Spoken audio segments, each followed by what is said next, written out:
السلام عليكم اصدقائي، كي دايرين؟ لاباس عليكم؟ كنتمنى بانكم في افضل الاحوال. اليوم جبت لكم وصفه ديال دبس التمر. هاد الوصفه فهي كتحضر منزليا، ما تحتاجوش انكم تشريوها من الخارج. دونك باش ندوزو اننا نحضروها فكنحتاجو 3 لتر ديال الماء، وتنحتاجو 1 كيلو ديال التمر المعجون.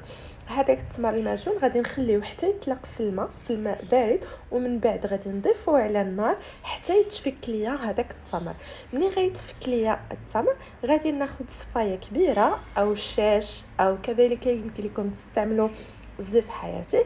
غادي نفرقوا به هذاك الحشف ديال التمر، وغادي نخليو فقط هذاك الماء او العصير ديال التمر اللي حصلنا عليه. من بعد ما صفينا هذاك كيف ما نقولوا العصير ديال التمر، غادي ندوز العمليه ديال التغسال. غادي نحطو على نار وغنبقى بطبيعه الحال نحرك فيه.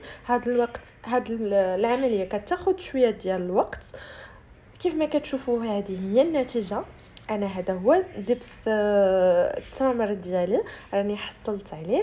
انا دزت حطيته في قريعات، وكيف ما كتشوفوا فهي الوصفه. بالنسبه لهاد الوصفه فالناس اللي كيستعملوها، ومن الناس اللي ما كيبغيوش ياخذوا السكر وكيحاولوا انهم في عوض ما ياخذوا السكر استعملوا هذا السكر الطبيعي. كنتمنى ان الحلقه ديالي نالت الاعجاب ديالكم، وكنقول لكم الى اللقاء.